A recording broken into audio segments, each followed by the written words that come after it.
नमस्कार। मैं वी.के. शास्त्री अपने चैनल के माध्यम से आप सभी दर्शकों का बहुत बहुत स्वागत करता हूं। 14 अक्टूबर 2023 भारतीय समय के अनुसार रात्रि 8:30 पर पूरे 199 वर्ष के बाद एक अत्यंत दुर्लभ विलक्षण संयोग बन रहा है आपके जीवन में। वर्ष 2023 का दूसरा सूर्य ग्रहण लगने जा रहा है 14 अक्टूबर को। लेकिन इस बार का सूर्य ग्रहण बिल्कुल अलग और विलक्षण है। सूर्य ग्रहण और चंद्र ग्रहण उन्हीं राशियों में लगते हैं जिनमें राहु या केतु का गोचर हो, लेकिन इस बार का जो सूर्य ग्रहण है उसमें सूर्य का गोचर तो कन्या राशि में है, लेकिन केतु का गोचर तुला राशि में है और ग्रहण लग रहा है कन्या राशि में। ये सूर्य ग्रहण 6 राशियों की किस्मत चमकाने वाला है। कुबेर के धन भंडार पर बैठाने वाला होगा ये सूर्य ग्रहण, क्योंकि ग्रहों का इतना अद्भुत संयोजन पहली बार देखने को मिल रहा है। अगर आपने इस दिन सूर्य का उपाय कर लिया और सूर्यदेव आपसे प्रसन्न हो गए तो आपके रोग, शोक, कष्ट ये सभी दूर करने आ रहे हैं सूर्य ग्रहण के पश्चात। सूर्य ग्रहण का हमारे जीवन में बहुत महत्व है। सूर्य ग्रहों के राजा हैं। सूर्य के कारण ही इस धरती पर जीवन है। ज्योतिषी दृष्टिकोण से सूर्य आत्मा, जीवन, मान सम्मान, पद प्रतिष्ठा और पिता के कारक हैं। सूर्य जब कुंडली में उच्च के होंगे, बलवान हों, तो हमारे जीवन को भी राजा के समान बना देते हैं। वैज्ञानिक दृष्टि से सूर्य ग्रहण वो समय होता है जब पूरे ब्रह्मांड में कई तरह की घटनाएं घटित हो रही होती हैं। सूर्य जब पीड़ित होते हैं तो वो समय हमारे लिए भी बहुत भारी पड़ता है। इसलिए जब तब पूजा पाठ, सूर्य के मंत्रों का जाप करके सूर्य को बल दिया जाता है, और जब सूर्य पीड़ित अवस्था से बाहर आते हैं तो और भी अधिक बलशाली होकर हमें लाभ प्रदान करते हैं। सबसे महत्वपूर्ण बात यह है कि वृषभ राशि के जातकों की कुंडली में सूर्य का नीच भंग राजयोग भी बन रहा है, और सूर्य ग्रहण हो या चंद्र ग्रहण इसका प्रभाव लगभग 1 माह तक रहता है। तो बात करते हैं वृषभ राशि के जातकों के जीवन पर सूर्य ग्रहण का क्या प्रभाव पड़ेगा आने वाले 1 माह तक। ये विश्लेषण आपकी चंद्र राशि के आधार पर किया जा रहा है। तो ये है वृषभ राशि के जातकों की कुंडली। आपके लग्न के स्वामी हैं दैत्य गुरु शुक्र। दैत्य गुरु का गोचर वर्तमान में कुंडली के 4th भाव में है। केंद्र के भाव में शुक्र का गोचर है और 3 नवंबर को शुक्र राशि परिवर्तन करके 5म भाव में चले जाएंगे। शनिदेव का गोचर 10म भाव में है, ये भी केंद्र के भाव में गोचर कर रहे हैं। गुरु और राहु का गोचर कुंडली के 12वें भाव में है और राहु 30 अक्टूबर को राशि परिवर्तन करके एकादश भाव में आ जाएंगे। सूर्य और बुध, देखिए सूर्य ग्रहण के समय की स्थिति को समझें। सूर्य बुध का गोचर कुंडली के 5म भाव में है कन्या राशि में, और केतु का गोचर कहाँ है? तुला राशि में 6ठे भाव में। लेकिन ग्रहण कहाँ लग रहा है? कन्या राशि में। कितनी महत्वपूर्ण और बिल्कुल अलग सी चीज़ है इस बार। होता क्या है कि सूर्य ग्रहण या चंद्र ग्रहण वहीं लगता है, उसी भाव में लगता है, उसी राशि में लगता है जहाँ पर राहु और केतु का गोचर हो। लेकिन यहाँ स्थिति बिल्कुल अलग है। सूर्य का गोचर 5म भाव में, केतु 6ठे भाव में, सूर्य कन्या राशि में, केतु तुला राशि में, और ग्रहण लग रहा है कन्या राशि में। ये बिल्कुल एक अद्भुत ग्रहण होगा। अब 14 अक्टूबर के बाद क्या होगा, आप इस बात को समझें, क्योंकि ग्रहण का प्रभाव तो लगभग 1 माह तक रहता है। तो 17 अक्टूबर को सूर्य राशि परिवर्तन करके 6ठे भाव में आ जाएंगे। बुध राशि परिवर्तन करेंगे 19 अक्टूबर को और बुध भी 6ठे भाव में आ जाएंगे। मंगल यहाँ पर यथावत रहेंगे, और इसके बाद केतु यहाँ पर 30 अक्टूबर तक रहेंगे। 30 अक्टूबर को केतु जो हैं वो कुंडली के पंचम भाव कन्या राशि में चले जाएंगे। अब देखिए 30 अक्टूबर तक क्या होगा कि सूर्य और केतु का ग्रहण दोष प्रभावी रहेगा। मैं ये नहीं कह रहा हूँ कि वृषभ राशि के जातकों के लिए बहुत अच्छा रहेगा। हालांकि सूर्य जब तुला राशि में गोचर करेंगे तो नीच के हो जाएंगे, लेकिन नीच भंग भी होगा। कैसे, आप जरा इस बात को समझें। देखिए ज्योतिष शास्त्र का सिद्धांत है कि कोई ग्रह जिस राशि में नीच का होता है उस राशि का स्वामी अगर केंद्र में हो तो नीच भंग हो जाता है। तो सूर्य तुला राशि में गोचर कर रहे हैं। 3 नवंबर तक शुक्र जो हैं, जो कि तुला राशि के स्वामी हैं, वो केंद्र के भाव में रहेंगे। तो सूर्य का नीच भंग हो जाएगा, नीच भंग राजयोग बन जाएगा। दूसरा सूत्र ये कहता है कि कोई ग्रह जिस राशि में नीच का हो रहा है उस राशि में जो ग्रह उच्च का होता है वो अगर केंद्र में हो तो भी नीच भंग हो जाता है। सूर्य तुला राशि में गोचर कर रहे हैं। तुला राशि शनिदेव की उच्च की राशि है और शनिदेव केंद्र के भाव में है। तो शनिदेव के प्रभाव से भी और शुक्र के प्रभाव से भी सूर्य का नीच भंग होगा। नीच भंग राजयोग होगा, बनेगा, लेकिन राजयोग बनने के बाद भी सूर्य अपना पूरा फल नहीं दे पाएंगे। कब तक? 30 अक्टूबर तक, क्योंकि केतु के प्रभाव में रहेंगे, ग्रहण दोष बना रहेगा और इसके जो नेगेटिव इफ़ेक्ट्स हैं वो आपको झेलने पड़ेंगे। ख़ास करके उन लोगों को जो शासन प्रशासन से संबंध रखते हैं, क्योंकि सूर्य राजा हैं, सूर्य गवर्नमेंट को शो करते हैं, शासन प्रशासन को शो करते हैं। तो जो भी उच्च पदों पर आसीन हैं, जो शासन प्रशासन या राजनीति से संबंध रखते हैं, उन पर इसका विशेष प्रभाव पड़ेगा। हालांकि भारत में इसका कोई विशेष प्रभाव नहीं पड़ेगा, क्योंकि भारत में सूर्य ग्रहण जो है वो रात्रि 8 साढ़े 8 पर लगेगा। उस समय जो है वो सूर्य ग्रहण दिखाई नहीं पड़ेगा।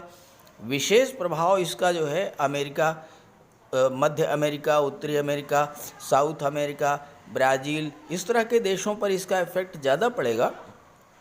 लेकिन सूर्य ग्रहण के बाद भी चूँकि सूर्य केतु के प्रभाव में रहेंगे, केतु के साथ रहेंगे, ग्रहण दोष बना रहेगा। तो जो लोग शासन प्रशासन या राजनीति से उच्च संबंध रखते हैं, जो लोग उच्च पदों पर हैं, जो लोग सरकारी नौकरी में हैं, ऐसे जातकों को विशेष सावधान रहना पड़ेगा। मंगल और केतु भी साथ में हैं और ये भी अच्छा नहीं माना जाता है। तो जो लोग मेडिकल के क्षेत्र में हैं, सर्जरी के क्षेत्र में हैं, उन लोगों को भी विशेष सावधानी बरतनी पड़ेगी। अब 30 अक्टूबर के बाद तो स्थितियां बिल्कुल बदल जाएंगी। तो आइए इस पर बात कर लेते हैं। 30 अक्टूबर के बाद आपको सूर्य के नीचभंग राजयोग का पूरा प्रभाव देखने को मिलेगा। बहुत बड़ा परिवर्तन आप महसूस करेंगे, क्योंकि राहु भी राशि परिवर्तन करके एकादश में आ चुके होंगे, केतु पंचम में होंगे, शुक्र 3 नवंबर को पंचम में आ जाएंगे और छठे भाव में सूर्य, बुध, मंगल तीनों ग्रह होंगे। देखिए छठा भाव जो है ये नौकरी का होता है, ये कंपटीशन का होता है। सूर्य, बुध और मंगल ये तीनों ही ग्रह गवर्नमेंट जॉब के कारक होते हैं। सूर्य राजा हैं, सरकार के कारक होते हैं। मंगल सेनापति हैं, डिफेंस सर्विसेज के कारक होते हैं। बुध बैंकिंग सेक्टर और आईटी सेक्टर के कारक होते हैं। तीनों ग्रह जब छठे भाव में नौकरी के भाव में गोचर करेंगे तो वो जातक जो कॉम्पिटिटिव एग्ज़ाम्स की तैयारी कर रहे हैं उनके लिए सफलता पाने का बहुत अच्छा योग बनेगा। बुध आपकी कुंडली के पंचम के स्वामी होकर के छठे में गोचर कर रहे हैं। जो बैंकिंग सेक्टर, फाइनेंस या एजुकेशन सेक्टर में तैयारी कर रहे हैं, जो आईटी सेक्टर या कंप्यूटर कम्युनिकेशन मैनेजमेंट के क्षेत्र में तैयारी कर रहे हैं उनके लिए सफलता का योग बनेगा। और सबसे बड़ा योग जो है वो विदेश जाकर के बनेगा। किसी विदेशी कंपनी, किसी मल्टीनेशनल कंपनी में गवर्नमेंट जॉब का योग बनेगा। बुध यहाँ धन के भाव के स्वामी होकर के छठे भाव में गोचर कर रहे हैं। अब छठा भाव कर्ज का होता है। देखिए, बुध आपको इतना धन प्रदान करेंगे कि कर्ज कोई है तो वो तो समाप्त होगा ही होगा। सूर्य चौथे के स्वामी होकर के छठे में गोचर कर रहे हैं। चौथा भाव भूमि भवन प्रॉपर्टी का, छठा भाव कर्ज का। इस समय 30 अक्टूबर के बाद अगर आप कोई होम लोन लेना चाहते हैं, कोई व्हीकल लोन लेना चाहते हैं, कर्ज लेकर के मकान बनवाना चाहते हैं, इंस्टॉलमेंट्स पर घर की सुख सुविधा के साधन क्रय करना चाहते हैं, तो इन सब चीज़ों का योग बनेगा। इस समय आपके राशि के स्वामी शुक्र इस समय बहुत अच्छी स्थिति में होंगे। 3 नवंबर को पंचम भाव में हैं। पंचम भाव लव रोमांस का होता है। शुक्र के प्रभाव से आपके रिलेशंस बहुत मजबूत होंगे। मैरिज में कन्वर्ट होने का योग बनेगा। शुक्र की दृष्टि पड़ेगी एकादश भाव पर। राहु यहाँ पर हैं। शुक्र राहु परम मित्र हैं। राहु दैत्यों के सेनापति हैं, शुक्र दैत्यों के गुरु हैं। जब दोनों में दृष्टि संबंध बनेगा, एकादश भाव आपकी इच्छाओं का होता है, आपके सपनों का होता है। आपकी कोई पुरानी इच्छा इस समय ज़रूर पूरी होगी। ख़ास करके अगर आप 4 व्हीलर ख़रीदना चाहते थे, 2 व्हीलर ख़रीदना चाहते थे, कोई फ्लैट लेना चाहते थे, उन सब चीज़ों के लिए ये समय बहुत उपयुक्त रहेगा। सूर्य छठे भाव में बैठे हैं, आसानी से आपको लोन मिल जाएगा। मंगल यहाँ पर बैठे हैं। मंगल में मेडिकल और सर्जरी के कारक होते हैं, 12वें भाव के स्वामी हैं। छठे में बैठे हैं तो मेडिकल और सर्जरी के क्षेत्र में विदेश जाने का तो योग बनेगा ही। विदेश में आपको जॉब भी मिल सकती है। 12वां भाव अस्पताल का होता है। 12वां भाव न्यायपालिका का होता है, कोर्ट कचहरी का होता है। सूर्य शासन प्रशासन के कारक हैं। मंगल मेडिकल और सर्जरी के कारक हैं। जो जातक मेडिकल और सर्जरी से जुड़े हुए हैं, जो जातक कोर्ट कचहरी के क्षेत्रों से जुड़े हुए हैं, ऐसे सभी जातकों के लिए सूर्य का ये गोचर अत्यंत शुभ होगा। मंगल छठे भाव में गोचर कर रहे हैं सप्तम के स्वामी होकर के। सप्तम भाव होता है व्यापार का, और मंगल जब भी सप्तम के स्वामी बनते हैं या सप्तम में गोचर करते हैं, व्यापार व्यवसाय को बुलंदियों पर पहुंचा देते हैं। और मंगल की दृष्टि पड़ेगी, चौथी दृष्टि पड़ेगी भाग्य के भाव पर। शनि भाग्य के भाव के स्वामी हैं। मंगल आपके पराक्रम पुरुषार्थ में वृद्धि करेंगे, भाग्य का आपको साथ मिलेगा। और चूंकि मंगल की सीधी दृष्टि, अष्टम दृष्टि आपके लग्न पर और सप्तम दृष्टि 12वें भाव पर पड़ेगी, आपका संबंध विदेश से बना देंगे मंगल। तो इस समय विदेश संबंधी कार्यों के लिए बहुत ही उपयुक्त समय रहेगा। जहाँ तक स्वास्थ्य संबंधी समस्याओं का प्रश्न है, तो 30 अक्टूबर तक तो थोड़ा आपको सावधान रहना पड़ेगा, लेकिन 30 अक्टूबर के बाद स्वास्थ्य संबंधी किसी तरह की कोई समस्या है वो पूरी तरह से समाप्त होगी। शनि आपके दशम भाव में गोचर कर रहे हैं और शनि के कारण ही सूर्य का नीच भंग हो रहा है। शनि आपके दशम भाव में कर्म क्षेत्र में यहाँ पर राजयोग बना रहे हैं, शश महापुरुष राजयोग। ये राजयोग पूरे 30 साल के बाद आपकी कुंडली में बन रहा है। शनि इस समय आपको राजयोग का पूरा लाभ देंगे। कार्य क्षेत्र में उन्नति होगी। शनि कर्म के कारक हैं, लाभ के कारक हैं, तो आपको अपने एफर्ट्स, अपने प्रयासों का लाभ मिलेगा, आपको कार्य क्षेत्र से लाभ मिलेगा। शनि चूँकि निर्माण के कारक होते हैं, शनि की दृष्टि पड़ेगी कुंडली के चौथे भाव पर, आप भवन निर्माण शुरू करा सकते हैं। कोई वाहन खरीदने की इच्छा थी तो वो आपकी इच्छा भी पूरी होगी। तो इस तरह से 30 अक्टूबर तक तो आपको सावधान रहना होगा, लेकिन 30 अक्टूबर के बाद स्थितियां पूरी तरह से आपके पक्ष में आ जाएंगी और इस गोचर का आपको पूरा लाभ भी लेना चाहिए। 30 अक्टूबर तक आप सूर्यदेव की आराधना जरूर करें, सूर्य के मंत्रों का जाप करें।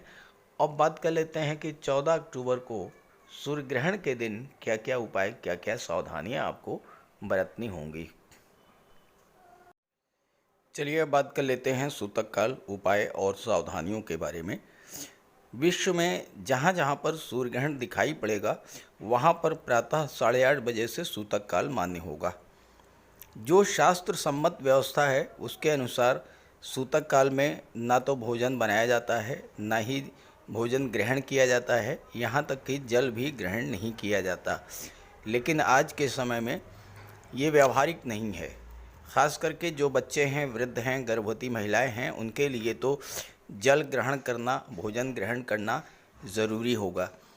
ऐसे में बेहतर ये है कि सूतक काल से पूर्व भोज्य पदार्थों में जल में तुलसी के पत्ते डाल करके रखें। बाहर निकलना हो तो तुलसी के पत्ते जेब में रख करके निकलेंगे।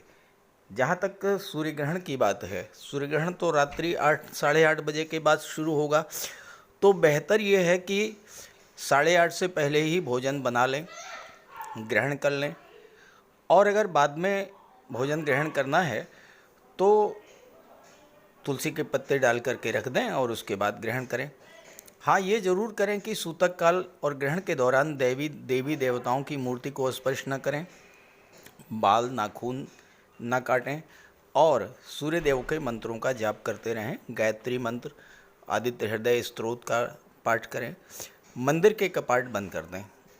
गर्भवती माताओं को विशेष सावधानी रखनी होगी। सूर्य ग्रहण को देखने से बचें, घर से बाहर ना निकलें। बहुत ज़रूरी है तो तुलसी के पत्ते साथ रख कर के निकलें। कैंची, सुई, पिन, धारदार वस्तुओं का प्रयोग ग्रहण के दौरान न करें। प्रयास करें कि 8:30 बजे से पहले भोजन कर लें और ग्रहण के दौरान भगवान शिव का ध्यान करें, सूर्यदेव की उपासना करें, गायत्री मंत्र का पाठ करें, आदित्य हृदय स्तोत्र का पाठ करें। ये सब उपाय आप करेंगे तो ग्रहण का कोई विशेष प्रभाव आप पर नहीं पड़ेगा। तो ये जानकारी, ये वीडियो आपको अच्छा लगा हो तो अपने साथियों को, मित्रों को भी शेयर कर दीजिएगा। नमस्कार।